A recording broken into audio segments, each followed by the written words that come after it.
So people have to learn gradually to use energy to work hard and to do their best, but not to use their minds in that kind of a preoccupation. You see, eventually, if you have more of your mind at your disposal, you have to learn to use it.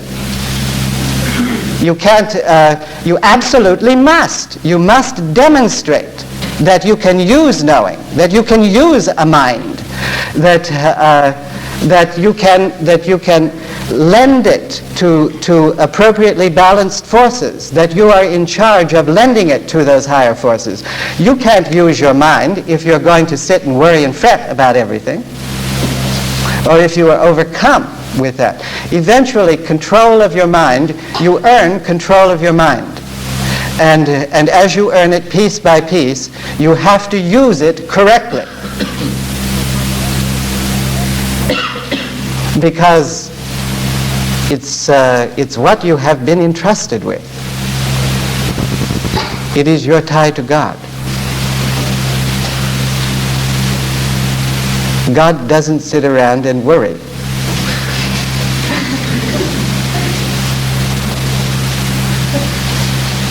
There was some other question. Okay. Yes, there are many others. You go ahead, Pascal. Okay, Michael. When you speak of the structure of the mind changing, does the brain also change? Yes, the brain changes too. Do you wish me to speak about that now? The changes in the brain as the mind changes? It's a kind of... Okay. Say yes or no, let's have a vote. You see, back to your question about worry. If you keep worrying about this and that and the other, you hold a certain kind of energy by the force of opposition to change and knowing and worry, negative energy. You hold it in a certain shape. And these processes that people engage in, thinking, loving, worrying, singing, these processes all alter the shape, the structure of the mind. And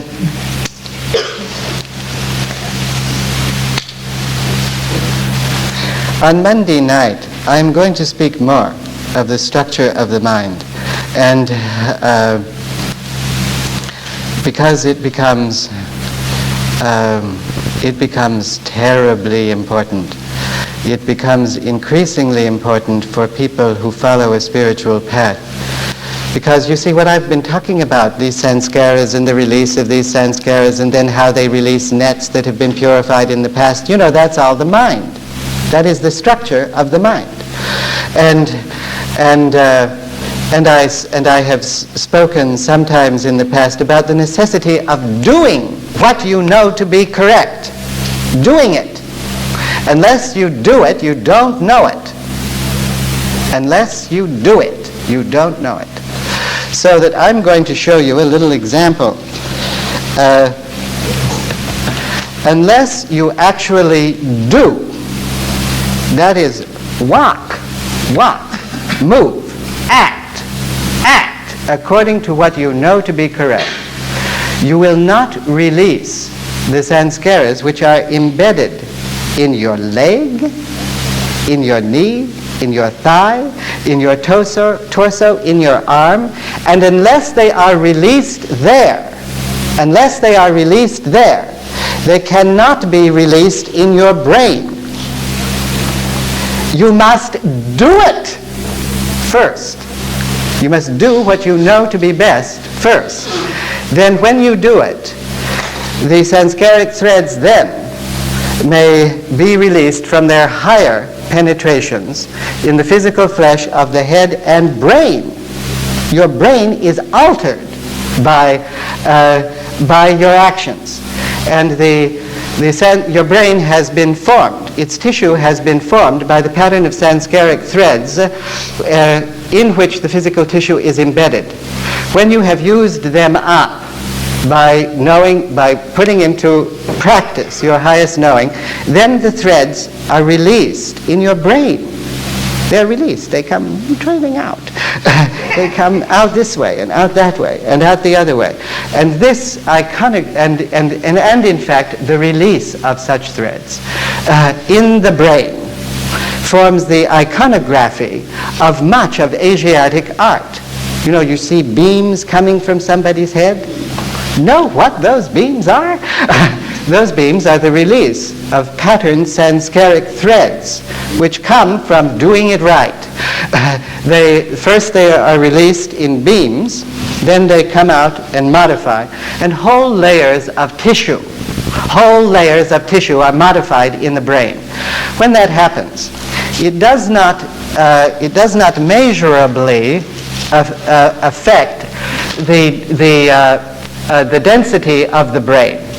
But it changes, get this, it changes the electrical patterning of the brain, so that the brain then follows a different pattern of electrical circuitry.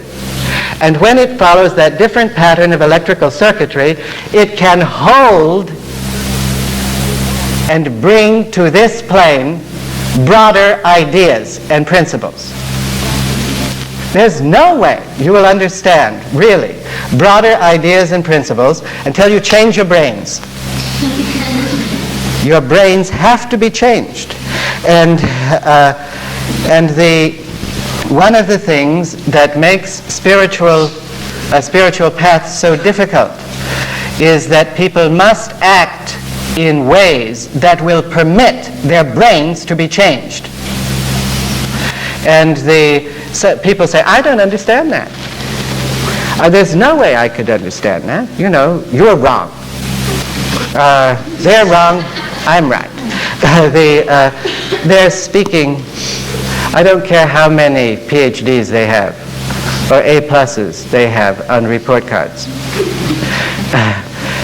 They will not know broader principles until they have released the condensation of their highest knowing in the living brain of their life.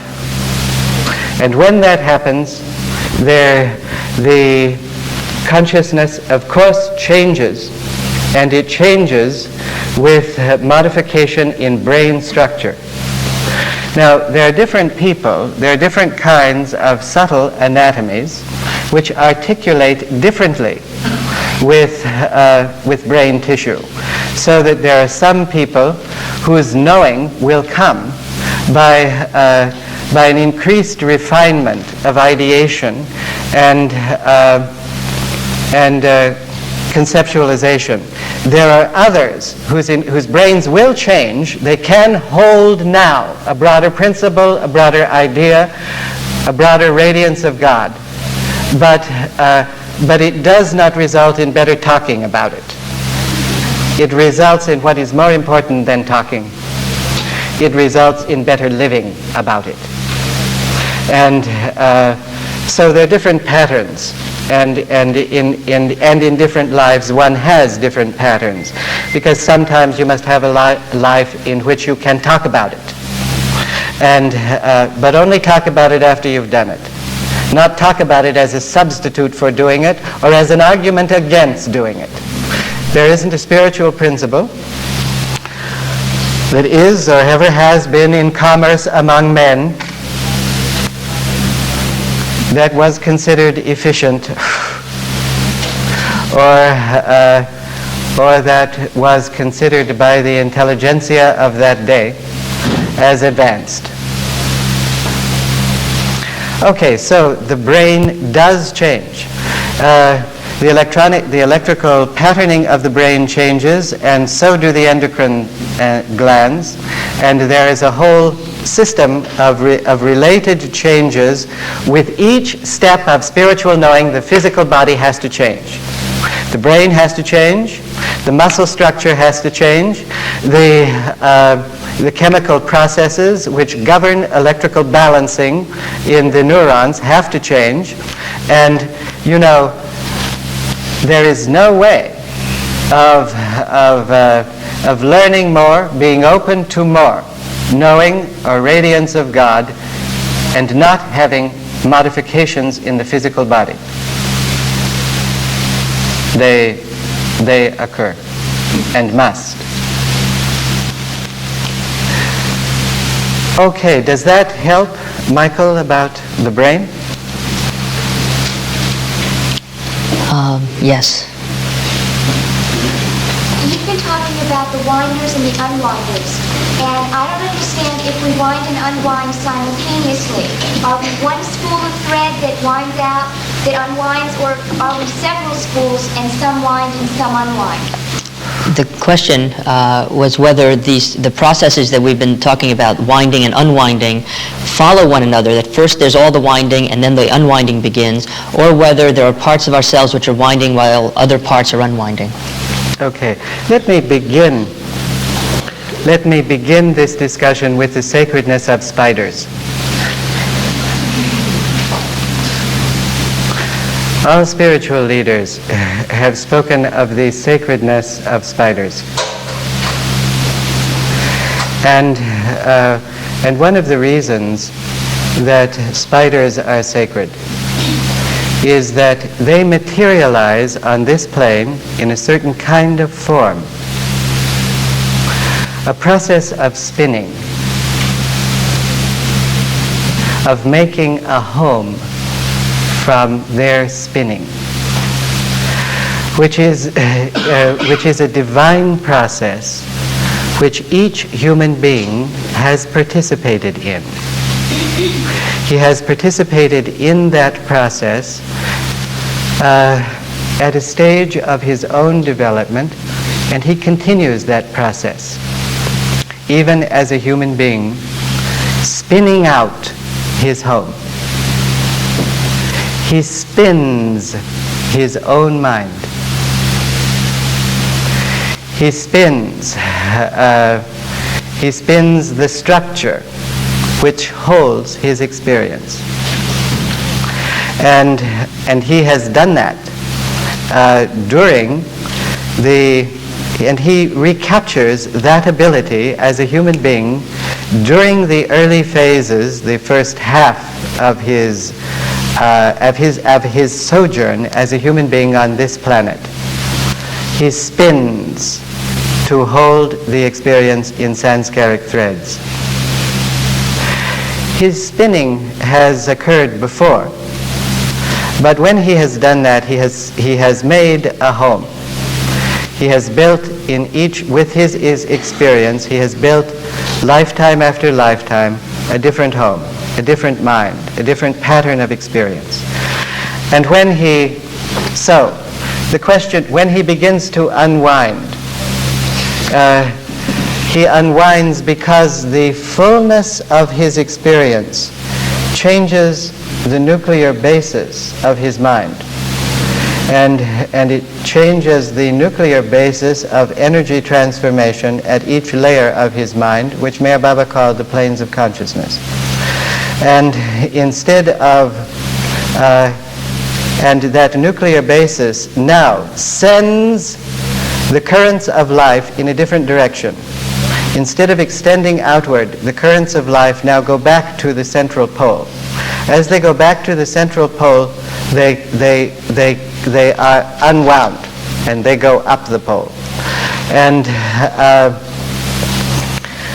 now, when one rewinds, it is not because he has begun to spin threads again. It's because the threads which are destined in their own time and in their own balance to be unwound, to take a new form, do not have sufficient force to be unwound. So they get partly unwound, then he can no longer stand what he feels is the anxiety. He can no longer stand the threat. He can no longer stand the discomfort. And he rewinds them. That's why I said, you have to learn to handle threat, discomfort, anxiety, and fear. You absolutely must. If you don't, you will restructure your mind in ways to barricade you from the feeling of that. And when you barricade yourself from the feeling of that, you will rewind. You'll take that tissue, those threads, and you won't be able to stand their modification and their changing and their being pushed into a new pattern. You won't be able to stand it. And you'll push them back using your mind, using worry, using fear, using rational judgment. You will push them back into shape.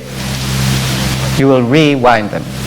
So the process then is that you spin threads and you participate in the spinning of threads throughout the early part of creation, and then the threads which form the spiritual path that you weave into a path that take you back to God are the Sanskaric threads which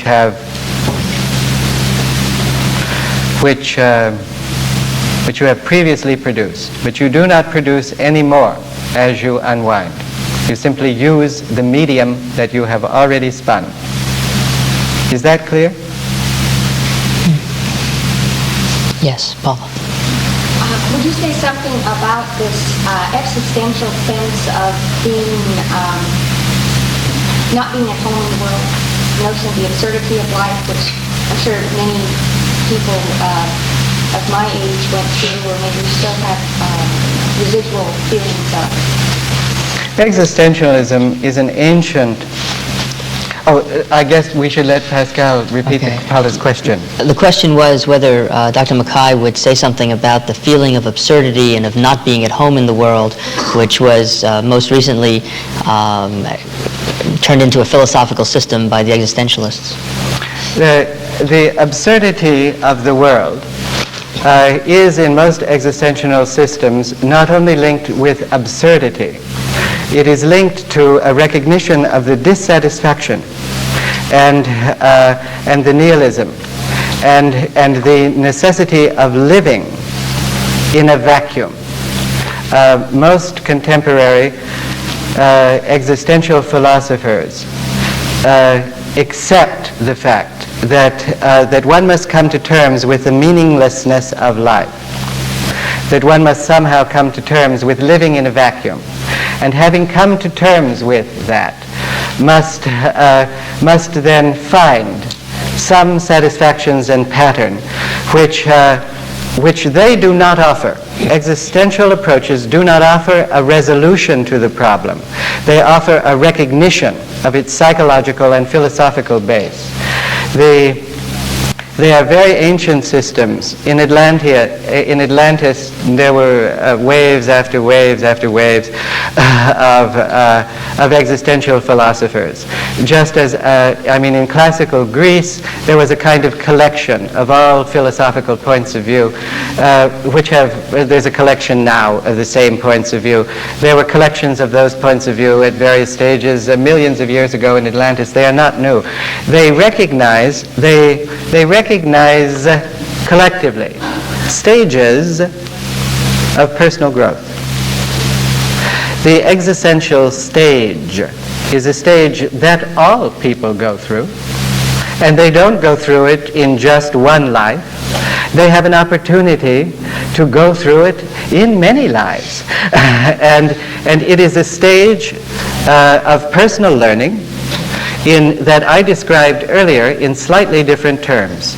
I said that there is a change in values, that patterns of thought, rational systems of evaluation and meaning in life is blocked, and one must live through a period when that is blocked.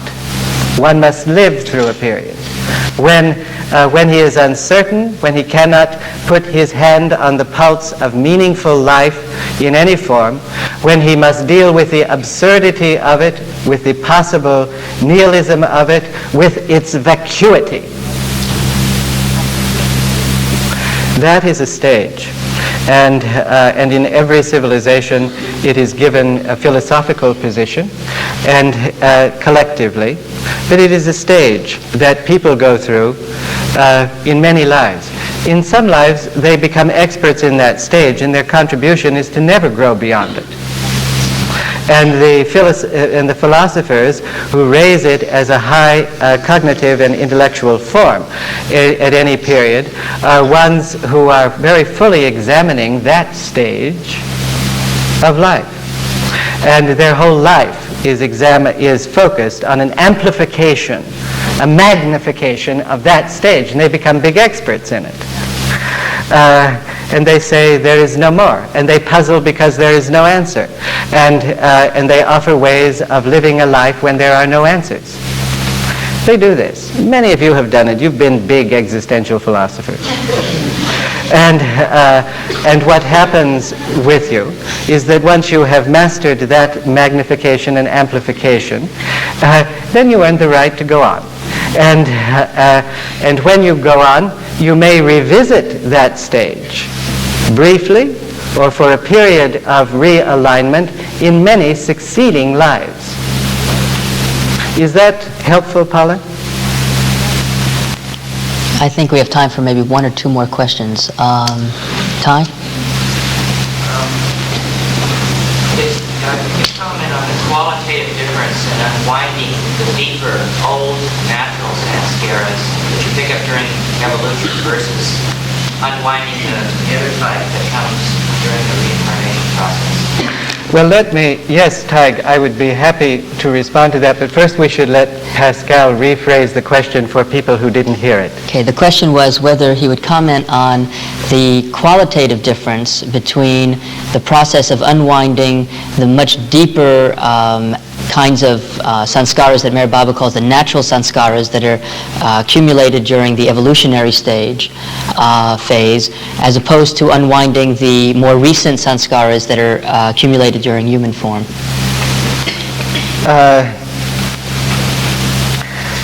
The human beings, I think I'll give you a little bit of specific information about human anatomy and the condensation of the deepest kinds of primary motivating strands of survival energy. Those strands are woven in the human body here, and they're not woven just in anybody's human body there. They're woven in everybody's human body there, and they have to do with the structure of the bones. There are sanskaras which are involved in the bones.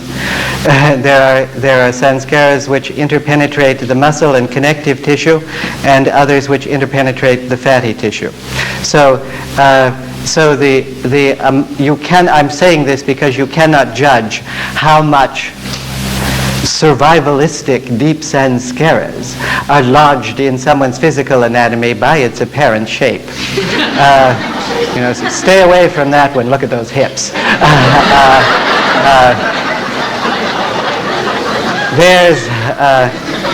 Now that person has unattractive hips, but a sweet nature going with it. You could make those kind of associations, and I want to encourage you not to do that, because that cannot be done. You might choose someone who, because the bones have near them some of the very strongest and most powerful courses of energy. And there are all kinds of allusions to this in spiritual literature about the necessity, and certain spiritual figures break bones. And they do so because the bone structure can carry with it some of the most powerful and forceful energy. It can do that because it holds on this plane a firm structure. And that structure then can hold stronger and stronger energy if it is in balance. So when and this energy, which is collected in the human frame, and it articulates with the feet and in layers with the upper body, and also it articulates laterally out to articulate with the layers of consciousness around you, which are non-visual but which are very nearly physical, and which extend outward beyond you, and that also interpenetrate the earth. You see, you don't have just a happy little aura glowing around you like an egg. You have fibers that connect you with the earth, and you have fibers that connect you with one another. And you're very fibrous. And anyway, now people also, depending on the structure of what Meher Baba calls their subtle consciousness in any lifetime, have a different articulation they may have slightly different articulations with parts of their physical body. But powerful survival sanskaras, which have coded in them the history of experience as a being confronting physical survival on this plane and holding the basic energy of that survival on this plane, have it coded here. And so it must be released. Here. And when physically released there. And when it is physically, and that's where anxiety resides. Anxiety resides in your pelvic region. and there have been partial truths about that people have picked up to make psychological formulations about that. So then psychologists are invited to say all important forces are of that deep, dark, terrible nature of mankind, and they are all related to excrement and procreation and sexuality and assault and all manner of horrible things. Well, they have been. Indeed, they have been. There was a time when what is now seems terribly primitive was advanced. There was a time when what now seems the worst possible in your own nature was taught as the best possible for the time. So it was that energy is coded in and held near this physical plane in any life. As it releases, it must be the propelling force to form the reservoir of released energy, which is then pulled up. Now, up and out, and sets one in flow with currents, of living currents in which you are all immersed 100% of the time. But that is the physical location then, Tig, of the strong, forceful, deeper sanskaric condensations of energy. Now they have also been tied in past lives to higher sources, and many of them have been tied in past lives to principles which at certain times and places seem terribly advanced, but there's a time when to just live and not murder other people too often was advanced, and a time when living and not murdering other people too often, but collecting them and making them do exactly what they're supposed to do for your benefit, when that was advanced, when ownership was advanced. And one still finds that notion residing in his own nature, that if you love someone, well, of course you own them. And people then sometimes feel that is advanced. They say, you're mine. Why am I yours? Because I love you. That makes me a chattel? Yes. it is a common a primitivization of romantic love, and people say, well, I'm proud of my wife, or I'm proud of my mate, and because one sees them as an extension of one's own self, and as one, and they're nice extensions, as nice as a house one might own, or a new automobile.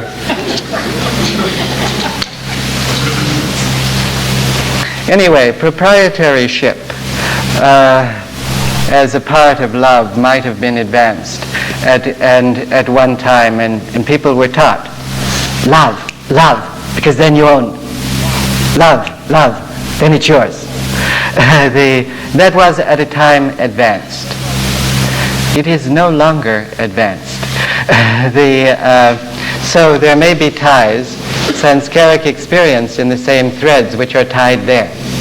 And then there are others that are melded, not with ownership, but just with something that flows from the heart as a free expanse of openness and the pleasure of giving, of joining with another being in that high and resonant way.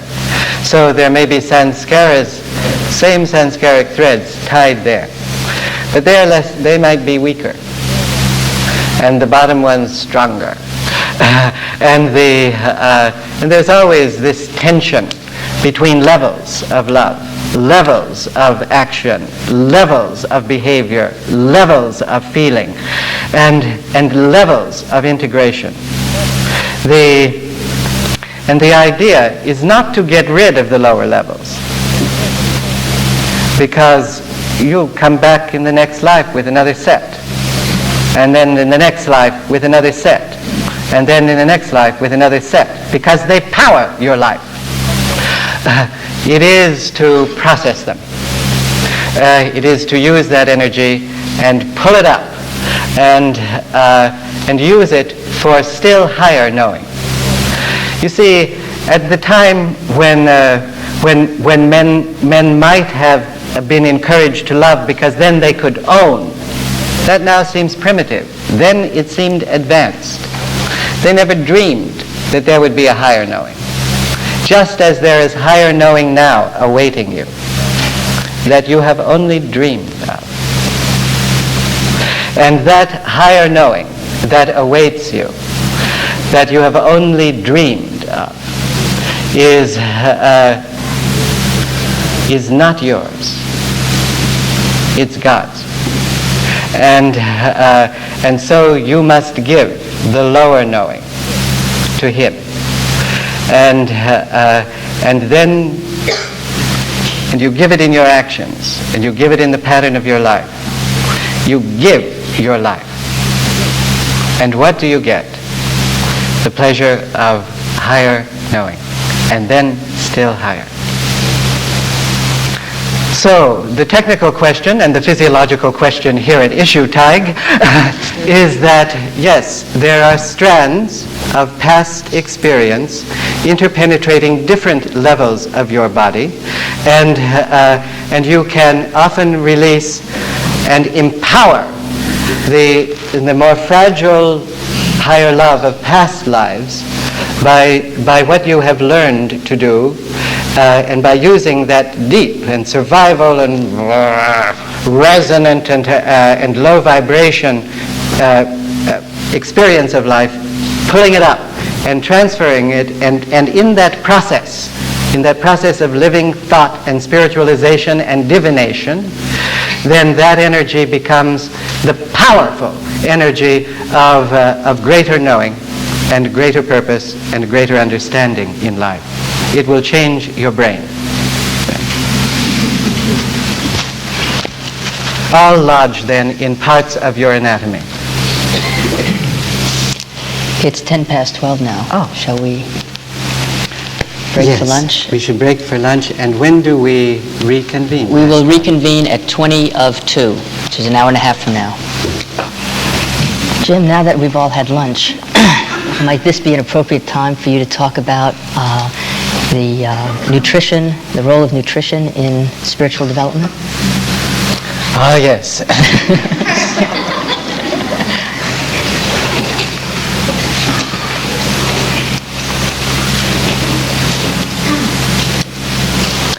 I have been asked many questions about nutrition, in spite of the fact that I admit, as I admitted to this entire group earlier, that I exist on butter, sugar, nicotine, and such things. I've been asked many questions about nutrition.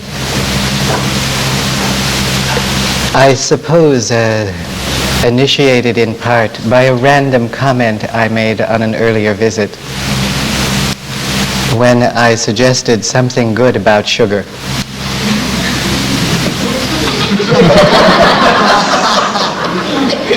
Sugar has gotten such a bad name.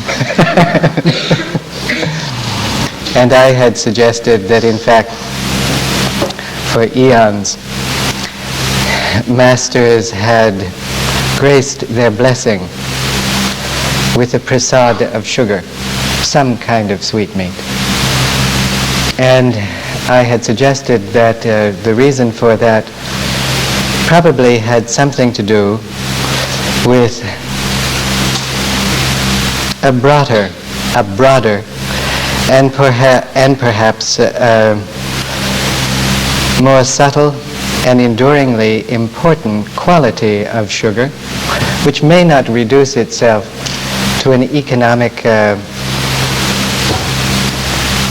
and highly organized generalization from a chemical or nutritional laboratory.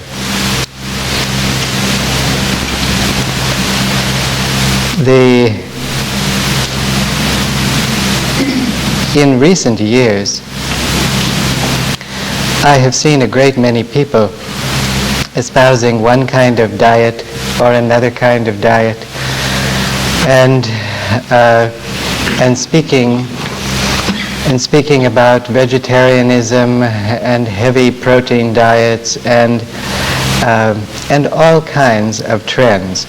This has distressed me, and it's distressed me because it has distressed me for spiritual people for a certain kind of reason that begins with a very broad and unlikely generalization. That broad and unlikely generalization is that all forms in the gross world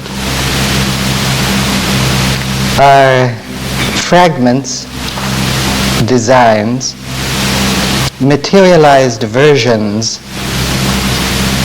of divinity in slow motion. In slow motion. The gross world is materialized divinity in slow motion.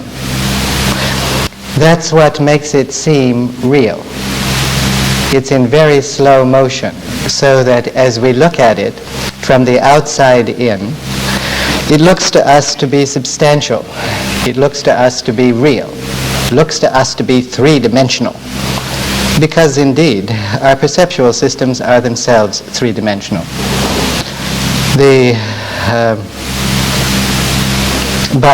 So they seem real to us. But you might ask yourself, what is the purpose of all this great spewing out of the materialized gross world? Isn't it a big nuisance? Why have all of it? Why have all of it? The reason to have all of it is all of it represents a different kind of light and energy materialized in living form and in balance with other living forms. Human beings then are given this world, and they are to know it. And they are to know it. It helps them know it, to have it slowed down, to have all things have a crust, a three-dimensional crust.